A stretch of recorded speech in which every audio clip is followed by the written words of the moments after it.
Hi, welcome to Tea Time Origins. I am your host, Orlando, and we're about to interview Benjamin Weeks. He is an actor, a philanthropist, just an all-round great bloke, and Benji. Where's the tea?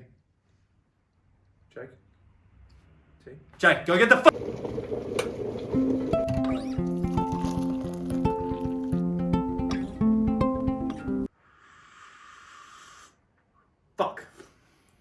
That was hot. You've got the fucking sugar.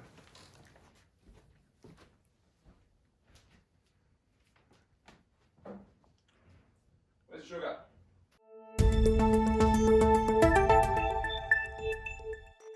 And we're back. We're back.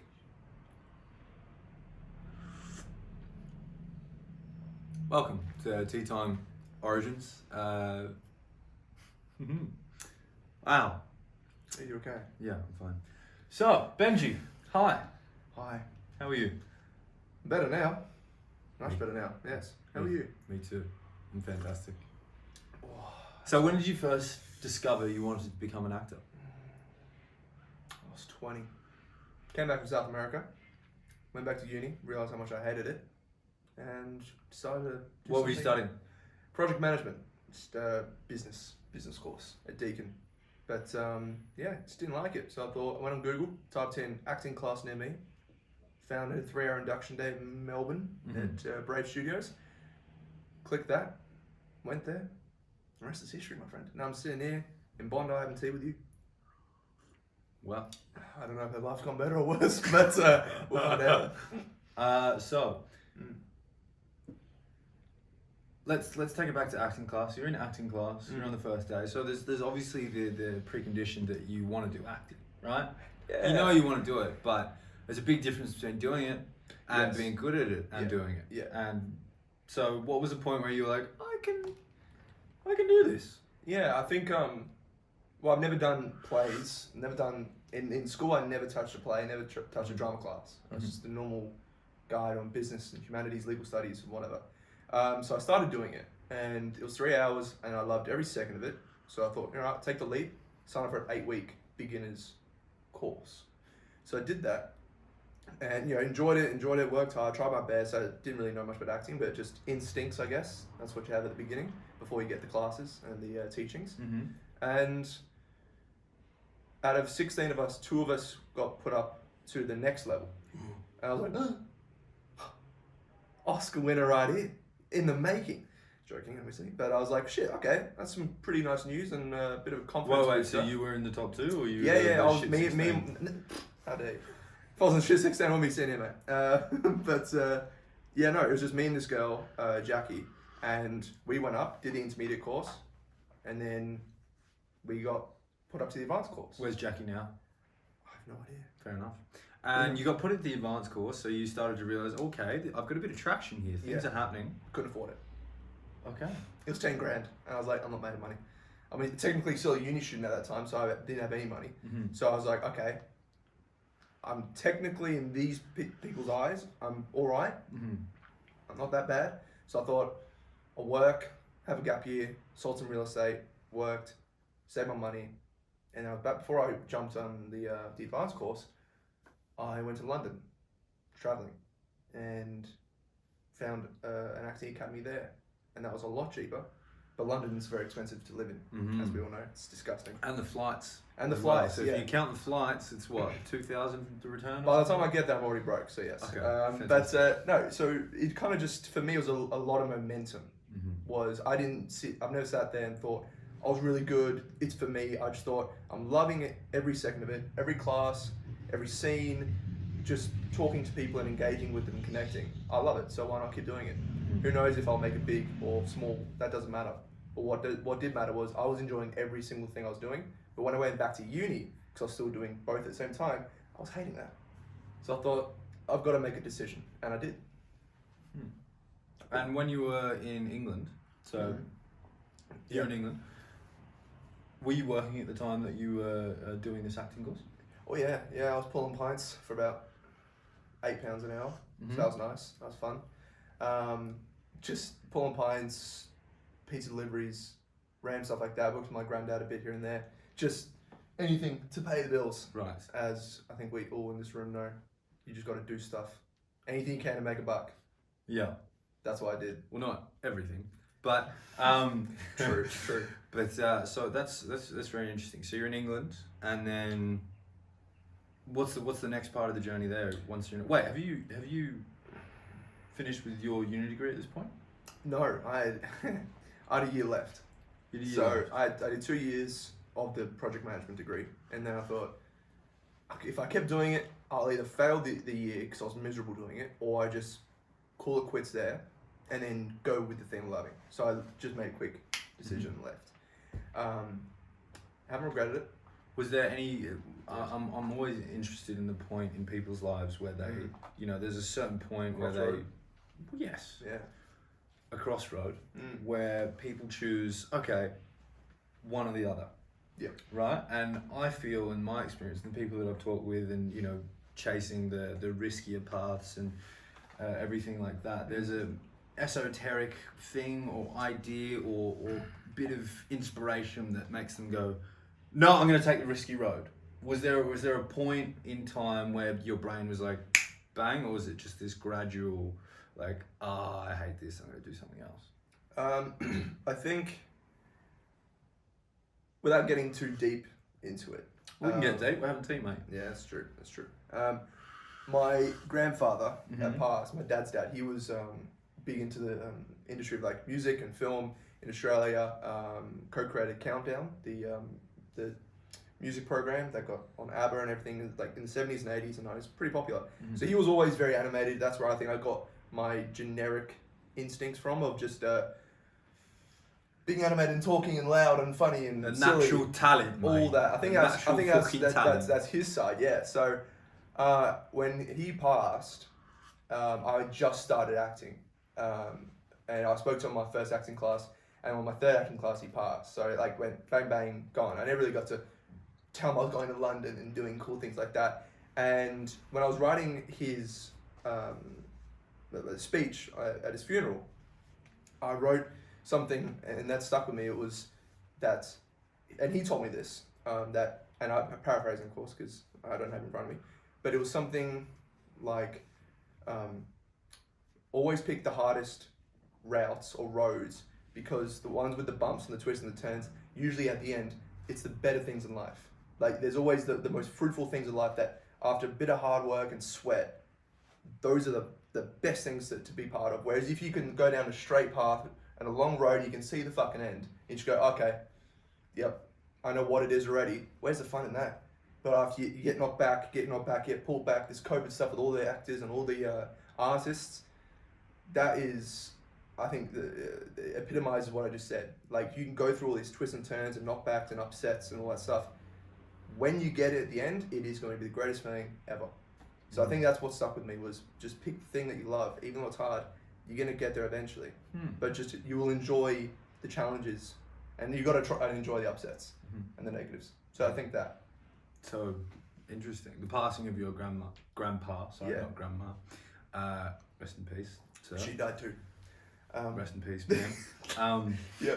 So it was Yeah. really the catalyst for you to be like, no, I'm going to take this acting journey. Like, I'm even though it's treacherous, even though there's people that have started way earlier than me, I'm gonna take it and keep going. Yeah. Right. So you're in England. I'm in England. COVID hits. You're like, I have no money. School stops. Oh yeah. And what am I gonna do? Where am I gonna go? What happens then?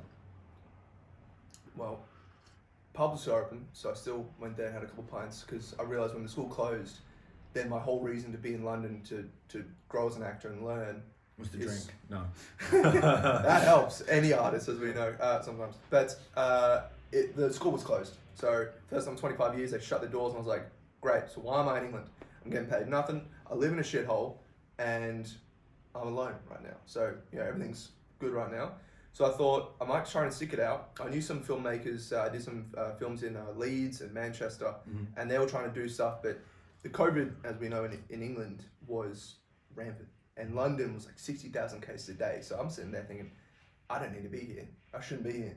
Like, I'm not winning. I'm not making a lot of money. I'm not booking gigs. I'm literally just here by myself. And it's like people dying around me or getting really sick around me. So I made a choice of going home, and that hurt because I thought, am I quitting? Am I giving up? Like, and I got pretty teary when I was thinking about it, just in my apartment before I left, booking the flights, and I was like, about to book the flight, and looking at my laptop, and I was like, am I quitting? I commit to the other side of the world, sink my money, invest, and go for it, as we all try and like go to the big leap. And I was like, am I running home to mum and dad now with no money and at 22? And I was like, oh, great. So that failed.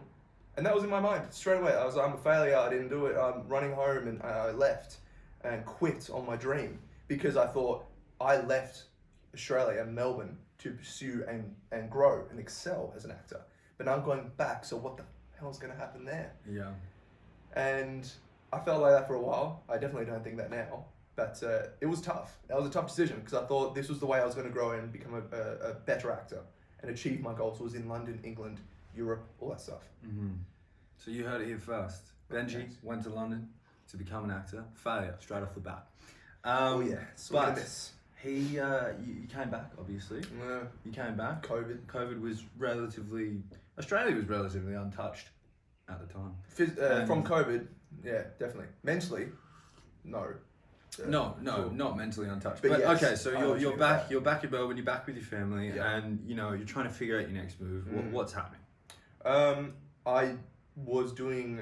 I was sitting in my room with mum and dad, just sitting in my room, drinking beer, playing video games, doing nothing. Mentally horrible for months because I just came back from London, the life, and walking along Tower Bridge and going down to awesome pubs that are like 300 years old for pints, and just history of like involved with it so much. I was loving it. Now I'm back with mum and dad. So mentally, I was shot for a couple months. Mm-hmm. For me, I said, right, I need to start doing something. Let's just start again. So online acting classes. Why not? Don't know. It's good to see another face besides my mum and dad, my cat and my dog. I need to see other people. So I started doing acting class online, just anything I could. I did those for about 8 or 9 months, and I was in Melbourne for COVID, so we had the longest lockdowns. So I had plenty of time to do it. But it was kind of just, when people talk about, it was kind of just staying above water for me. Mm-hmm. I think it was just doing something so I don't get depressed or upset and I feel myself with like hatred. Like if I can walk away from a class and feel fun, I'm like, that's a win. That's a win. You've done at least one thing. One thing. Even just as little as going to a class or anything like that can get you one step closer to your goal. Exactly. Right? Exactly. So you should be happy. I was, and the school from London, they turned online after 25 years. For the first time they tried online, so I did that, and they invited me to do it because I left by then. But they said, "Come back, we're doing online." Blah blah. I was like, "Okay, I'll do it," and that was good, because time zones. They're fun. They're fun. Right. So their class is 5 p.m. to 8 p.m. or 9 p.m. So 4-hour class. So I'm up at 2 a.m. till 6 a.m. acting, and that is difficult. As any actor or anyone has to get up and be creative. Mm-hmm. You'd be like an artist, and they have like the boss behind them, like a painter. 2 hours to finish it. You're fucking rushing it, and you're not thinking clearly. So I'm up at 2 a.m., 3 a.m. till 6, 7 a.m. doing these classes. And I did that for about 8 months. So I did 2 semesters with them. And that was good. Met amazing people. Got some friends I still talk to. Jared and Curtis from England and America. They're legends and good friends. So that was, again, just something to enjoy and make myself feel good. But after the classes, you kind of go down throughout the day. Go down a bit, right. And so you've got back, you've started to train, and good on you for doing that. Thank because you. it's very easy to throw on the towel after such a arduous time in England. You've done a lot of these classes, but now you think that it's time to make the next move, right? I mean, like, if I was in your situation, I don't know what I would do. So what did you? So those acting class online ended in Melbourne when the lockdowns kind of ended. So December last year. So we'll call it the new year this year. So this is 2020. 2020, and now let's say we've just started 2021. Acting classes were good. I got some good feedback. Blah blah blah, and I felt like I did get better. I did a lot of scene work and scene study because that's what you can do in your room by yourself. And I thought, right, London, maybe not for me. I'm optimistic. Maybe it was a sign that this will happen and I won't make it in London, but let's say I could start somewhere else and then that will propel me. Who knows? So, Sydney. That's what I knew. I've heard some people say it's like the London of Australia. Land of the free. Land of the free. Home of the brave. God's country. Yeah, Sydney's good. They have a lot of, as we all know, they have a lot of things that are created in Sydney. So they get the ball rolling, that pre-production. The agents are in Sydney. So I was like, okay, I need to be in Sydney then. There are some agents in Melbourne. There are some good ones, but from what I knew, and I think... More's happening here. More's happening here. And it's cooler. It is. Sometimes. I hate Melbourne. People are a bit snobby though, but that's okay. What are you talking about? Continue. So I thought, okay, so I need to go to Sydney. Never been to Sydney, but I heard it's good. So I started doing my research, always calculated. And so in April 20th this year, 2021, I drove up, packed my car, loaded the...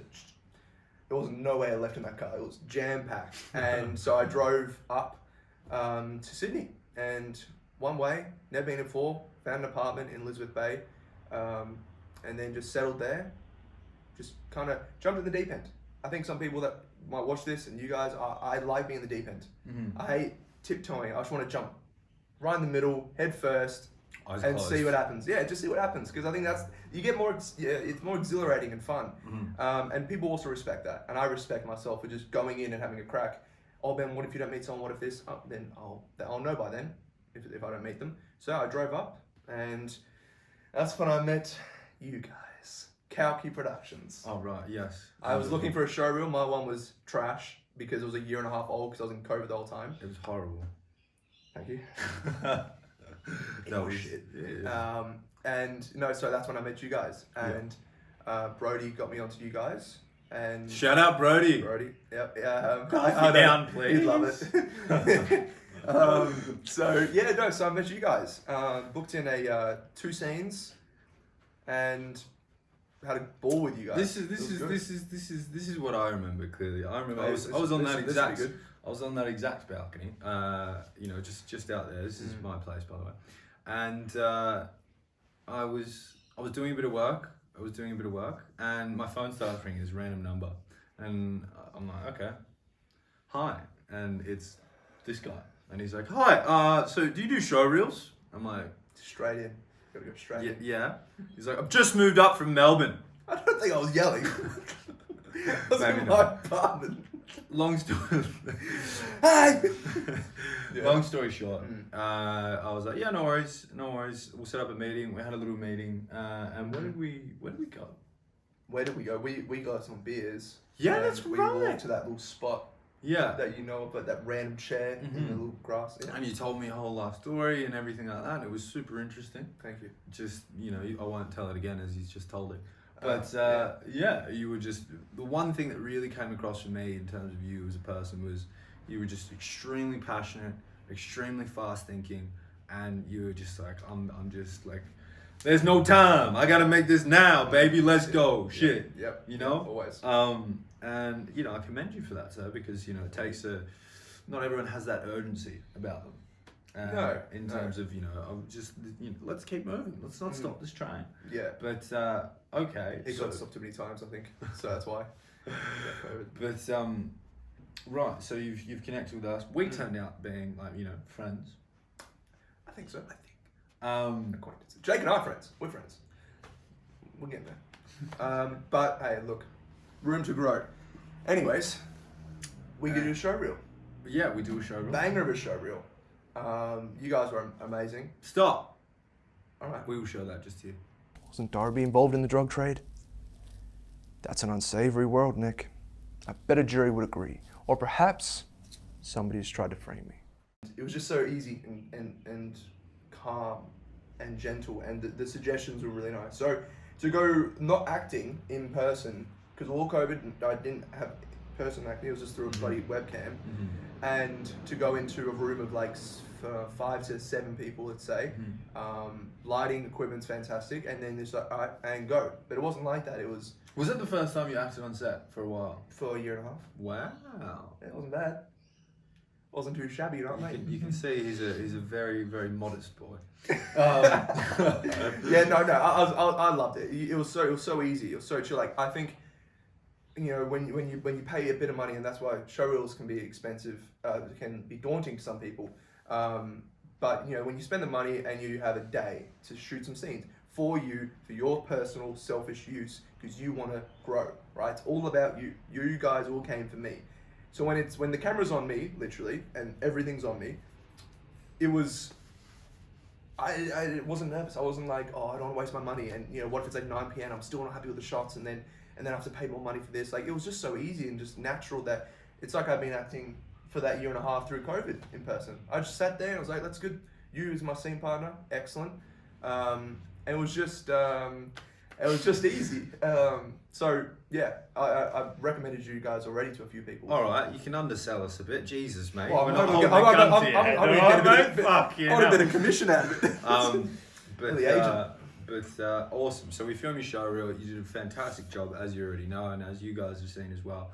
Now, this is the point where, you know, is the make or break, right? Because we've got the showreel. Why do we get a showreel? We get a showreel to display our skills, so we can get further within our career. Correct? Yes. So once we finish the showreel, post-production is done, everything's like that, I take you through a bit of a session of you know, potential agents and things like that, like lining up with agencies. And could you maybe, you know, describe that modestly? Don't oversell it. Yeah, no. The compliments are done for now. So, to be honest. What actually happened? So got the package done, Kushti, I've got it. Now Orlando spoke to me. He sent me a spreadsheet, an Excel, and it had maybe 15 to 20 agencies. Say about 15, because you know, as you would say, you don't want to just send every single one. Like, send one that you think would facilitate me well. So you sent about 15, and you rated them what would suit me best and what would be best for me. So like, you know, not best to worst, but you know, it's like 7 to 10, and obviously we want to get those 10s, but you know, can't promise anything. So you sent me that, and I started emailing. You helped me construct the email and type that out, because you don't want to babble on like I probably have been doing this video on an email. You're short and sweet. Layout is very important, and so it's easy for them to click and find the links. So I sent that, and I sent it to probably all of them. I think, yeah, all of them. And that was easy. It was super easy to do. Failure right off the bat. No, lockdown in Sydney. I spoke. Yeah, lockdown 6 for me. But in my life, but yeah, mate, I'm used to it. But yeah, no. So I sent them all out, and then the couple of days after I sent them all out, or about a week, the lockdown hit in Sydney. So when I got responses from a few of them, they said, "Can we push back till we can start doing in-person visits or whatever?" Like, you know, blah blah whatever. So it kind of stunted me in like that momentum, because I did the show with you guys. Everything was great.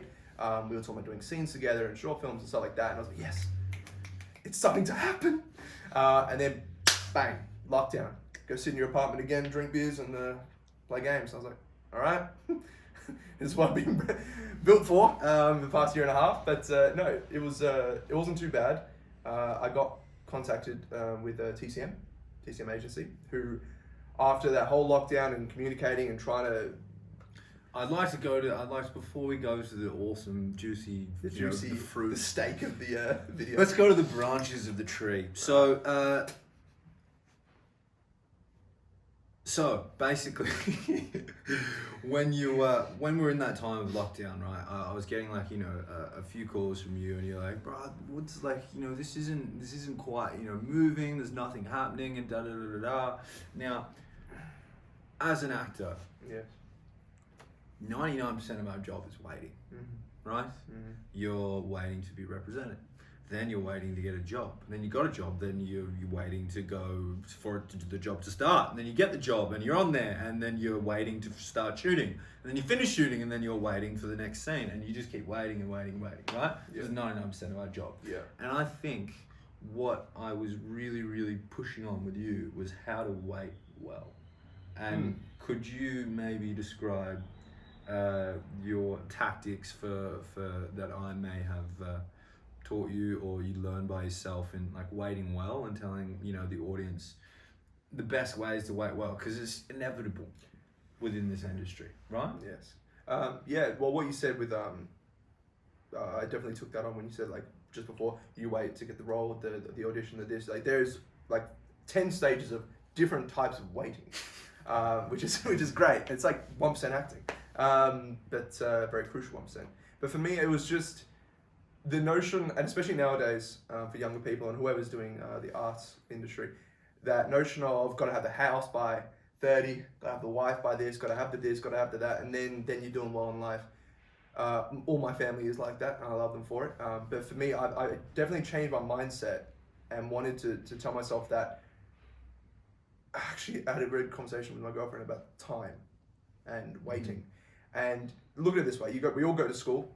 We've all been to school, and when you finish, you're about 17, 18, right? That's what I was. I'm 24. So I look at my time and where I'm going in my life and how it's going the year ahead and the month ahead, that the first like 18 years, I was kind of doing something I was forced to do. And now 18 to 24, it's 6 years. So in 6 years, I've done blah, blah, blah, blah, whatever, done a few things, not just with acting, but personally, traveled and other careers. So when I was looking at COVID and waiting and the waiting and sitting there just getting annoyed, I thought, Ben, this is the process. This is the process that you have to wait and you're going to get through it. But if you're going to wait all this time, like I did last year with coming from London, and then I give up and stuff like that, then all that waiting was for nothing. It's the same thing with an athlete when they're going, they're running, they tear a hamstring, they're running, they're getting super fit, and their muscles are sore, and they're tired, and they're this, and they pass out, and they throw up. You're doing cardio and boxing, which I've done before. Like you do all that stuff, and then you give up, and you go, so I tore my hamstring, I threw up in the ring, I did all these things for nothing. And that scares me because I don't want to waste my time. I'm very obsessed with time, and it sucks because you do a lot of it waiting, trying to be an actor. So I think being appreciative of it and just using it best I can by doing scene work, talking to friends, having a good time at all times, then the waiting doesn't really matter. But if you sit there and go, fuck's my role? I did a big, great audition, there's no role coming, what's going on? Keep waiting.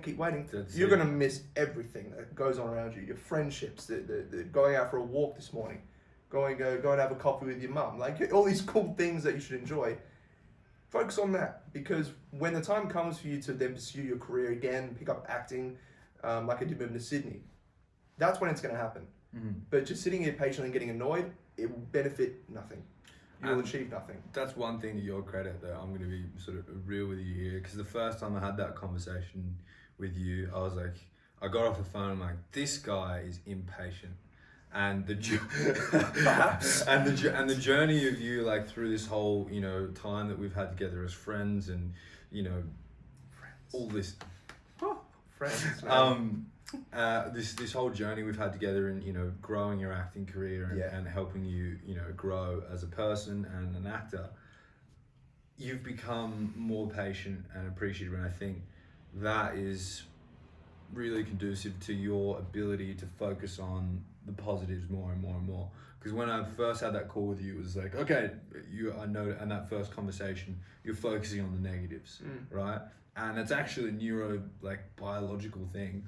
And there's a guy called Andrew Huberman, neuroscientist, who talks about the reticulation activation system within our brains. So it's basically for the Neanderthal brains like mine, if you want to understand what that means. It is confirmation bias. And confirmation bias is I have a thought, I think of a pink elephant, don't think of a pink elephant. What does your brain do? It thinks of a pink elephant, right?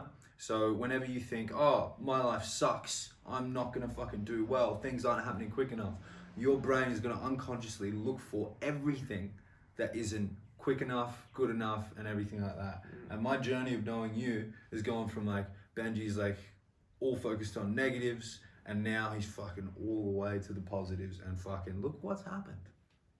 Hey, what has happened? What's happened? So Yes, COVID's finished. COVID's done. See you later for now. But yes, we celebrate. COVID's done. Couple days, I came back to Sydney during that after that lockdown, and TCM agency, very good agency. They spoke to me, said, "Hey, still interested? Let's talk." And I was like, "Love to." So then I FaceTime interview with Jillian, my agent, and we shoot the shit 40 minutes, barely about acting, but it was just a really good relationship and a good rapport that we built. So I was like, yes, this is a yes, because they spoke about their books and what they can do and what they have done recently, and I was like, that's great, but I want to be happy with, I want to be able to call her and talk to her, not every day, it'd be weird, but just to have a good acquaintance with the people that are going to represent me, and potentially that agency and her and me can grow, astronomically in the future, who knows. So I signed with them, fantastic. And then they started throwing me auditions. Dun dun dun dun. About bloody Dun, time, dun, mate. dun, dun. Oh, god damn. My first audition in like almost 2 years. It was unreal. It was so weird. It was like for a feature film. And I was just, it was like, you saw my excitement. You can't hear, Elena helped me film it. It was like a little kid in a toy shop, mate. Oh my god. My face when I was in my room. And I want to talk about this really quickly. It was that one of those moments where I went through all the crap we all did, and just setback, upset, tears, anger, lots of anger. But then you learn and you control it and you get better at it, which I have. But when I sat there and I'm looking at my laptop, I get the email and it was a feature film. I haven't got the result back yet, so I get. It says feature film, a fully funded feature film, Yes. early Continue. 2022. And I sat there, started smiling, laughing, almost teared up. But I was just like, Ben last year in his mum and dad's house, in his little room, drinking beers, a miserable little sod, would be bloody bouncing off the walls if he could quickly close his eyes and go, that's you in a year. And I try to do that a lot. And I go back to my COVID self, my mindset back then, because I can't ever feel ungrateful. I can't ever feel annoyed or upset now because I have 10 times what I have now than I did last year, which we all get dealt a bad hand in Australia and Melbourne, especially Victorians. Done a few auditions, which has been amazing. Still waiting on the results on those.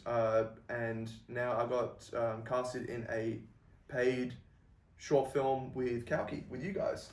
And that's going to be a big project. A lot of work gone into that with you and Jake behind the camera, writing, exceptional writers.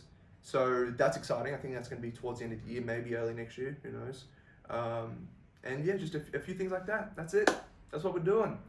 But we're positive, we're happy. I'm enjoying myself. We're between two pillows. It's fantastic. We're between two pillows. We've finished our cup of tea. Oh. We've gone through your journey, your Got deep. trials, Got deep. tribulations, tears, lots of drinking, lots of anger, lots of tears, so much tears. And So much broken drywall. and now we're here. You have an agent, you have a place, you're auditioning for Happy. stuff in Sydney, and mate. Give it 6 months in a year. No. Let me finish. Sorry. I couldn't be prouder of you. Oh, Alright, you've thanks, done buddy. very well. Appreciate you, man. And Thank you. it's warmed my heart to see you grow, and I'm not gonna cry. Don't cry. But Not this time. but yeah, I'm very proud of you. Thank you. And I'm very, very, very happy to have you as our first guest on. Appreciate that. Between two pillows. Tea Time Origins Still figuring it out. with your host, Orlando Norman. Okay, thanks guys. Ciao. We're just about to make another cup of tea, but Come on, a beer. fantastic. All right. No glass of wine. Bye. See ya.